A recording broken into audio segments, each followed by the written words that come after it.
तर आपण बघितलं दीपक केसरकर यांची सविस्तर प्रतिक्रिया नेमकी बघितली।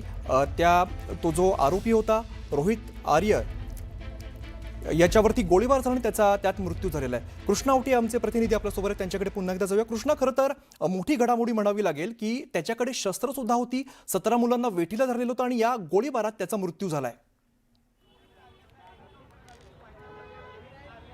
नक्कीच आपण पाहू शकतो त्याचा जो आहे तो रोहित आर्याचा जो आहे तो मृत्यू झालेला आहे।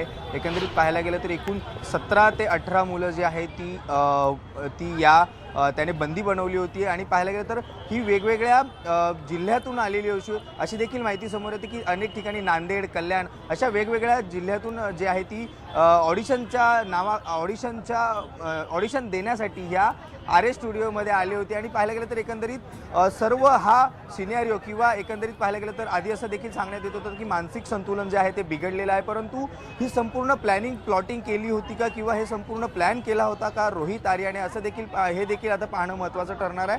कारण हे किती दिवसांपासून जो ऑडिशनचे जे आहे अनेक दिवसांपासून ऑडिशन घेतले जात होते ह्या ठिकाणी आणि हे भाडे तत्वावरती जे आहे हा स्टुडिओ घेतला जातो। हा स्टुडिओ भाडे तत्वावरती कोणी घेतला होता, कोणाच्या नावावरती ह्याची बुकिंग केली होती, हा सर्वाचा तपास जो आहे तो पोलीस आता करणार आहे। पण आता पाहायला गेलं तर जो रोहित आर्य त्याचा आता मृत्यू झालेला आहे, त्यामुळे कुठेतरी आता पोलिसांना देखील जे आहे ते ह्या सर्व गोष्टींना अडचणी निर्माण होणार आहे। नक्की ही संपूर्ण जो स्टुडिओ आहे तो कोणी भाड्यावरती घेतला, कोणी भाडे तत्वावरती मागितला, किती दिवसांपासून आर्य जो ह्या स्टुडिओत येत होता, अगदी अशी देखील माहिती समोर येते की अगदी सकाळपासून 100 मुलं जी आहेत ती या ऑडिशनसाठी येत होती, परंतु काही मुलांना जे आहे ते त्याने या ठिकाणाहून जाण्यास सांगितलं, म्हणजे स्टुडिओतून बाहेर जाण्यास सांगितलं आणि मोजक्याच म्हणजे 17 ते 18 मुलांना जे आहे ते या ठिकाणी बंदी बनवलं आणि त्यानंतर वेटीस धरलेलं आहे त्यांना। आणि या संपूर्ण या ठिकाणी त्वरित माहिती मिळताच, घटनास्थळीची माहिती मिळताच पोलीस जे आहे ते दाखल झाले आणि त्यानंतरच पोलीस दाखल झाल्यानंतर प्रत्यक्षदर्शी देखील जे राठोड मॅडम ते देखील आपल्यासोबत आहेत। मॅम, काय सांगाल, काय घटना तुम्ही जेव्हा प्रत्यक्षदर्शी तुम्ही पोलीस होते तेव्हा तुम्ही देखील या ठिकाणी पोहोचला होतात, काय नक्की पाहिलं संपूर्ण घटना ही? आम्ही हे पाहत होतो की मुलं काचेमधून असे हात देत होते आणि त्याच्यानंतर पोलीसवाल्यांना काय कळत नव्हतं की काय करायचं, पण कुठून तरी मार्ग काढून पवई पोलीस स्टेशनचे पोलीसवाले आतमध्ये घुसले आणि मुलांना सेव्ह केलं आणि जे कोण राहुल आर्या आहेत त्यांना बाहेर काढलं, पण त्यांना इंजुरी झाली होती, त्यांना लागलं होतं। कुठे लागलं होतं तुम्ही पाहिलं तेव्हा? त्यांच्या पायाला लागलं होतं। पण एकंदरीत पाहिलं ही घटना जी तुम्ही पाहिली ती एकंदरीत किती वाजता असू शकते, किती अंदाज? 2 घंटे तर असंच खेळत चालला होता नुसता की काय करायचं।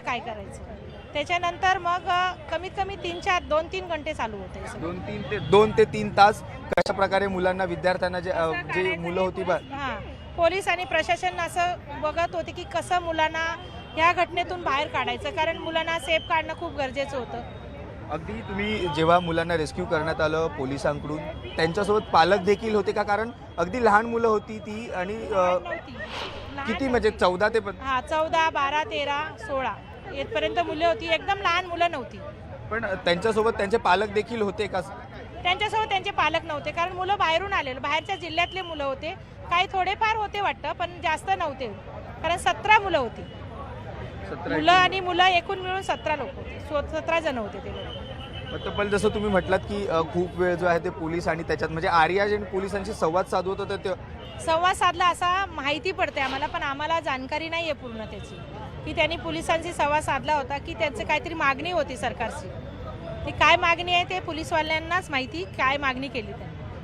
नक्कीच आपण पाहू शकतो अमित, गेले 2-3 तास जे आहे ते पोलीस आर्याशी जे आहे ते संवाद साधवत होते, त्याच्याशी संवाद साधवत होते आणि त्यानंतरच काय नक्की त्याची मागणी आहे, काय म्हणणं आहे हे देखील जे आहे ते जाणून घेण्याचा मुंबई पोलीस जो आहे तो प्रयत्न करत होते। आणि त्याच दरम्यान जे आहे त्याला झटापटी दरम्यान ती जी मुलं होती त्यांना रेस्क्यू करण्यात जे आहे त्या झटापटीत त्याला दुखापत झाली आणि त्याचा मृत्यू झालेला आहे।